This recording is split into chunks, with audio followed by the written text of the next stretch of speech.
One of the best parts of biblical counseling or getting to be a biblical counselor is actually just the hearing of people's stories. Where in a lot of other social settings or interactions with people, it's easy to kind of glance off of each other's stories, just hearing resume type stuff or where they've lived, but to dive into who influenced you, who made greatest impact on you in your growing up years or in your view of God or following Him. And recently I've had a couple of conversations where either my dad's side of the family just followed Christ and just the fruit of their life convinced me is a huge part of my testimony in realizing that there is a design of life. There is a God who loves and wants relationship.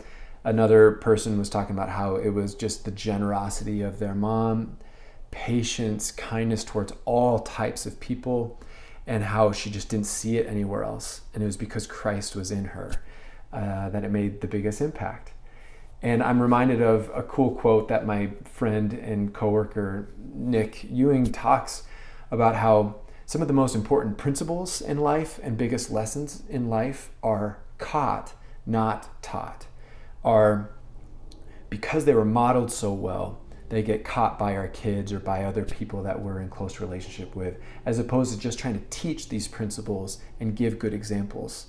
Modeling and just living a life where Christ just does live through you.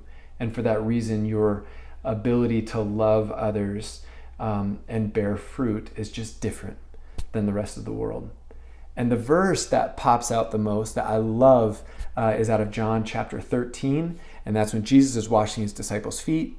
And then when you come down to verses 34 and 35, Jesus is speaking and he says, "A new command I give you, love one another as I have loved you, so you must love one another."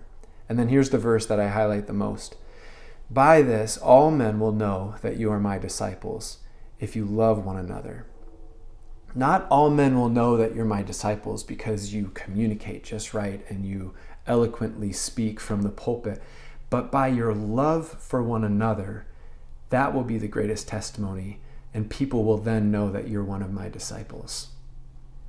And so I hope it frees you to just go and let Christ love through you today, to abide and to remain in him so much to where fruit is flowing off you and towards others, and that the people that are in your sphere of influence who just watch you live and watch you rely on God for that also praise your Father in heaven and also know that you must be a disciple because of just the way that you love one another.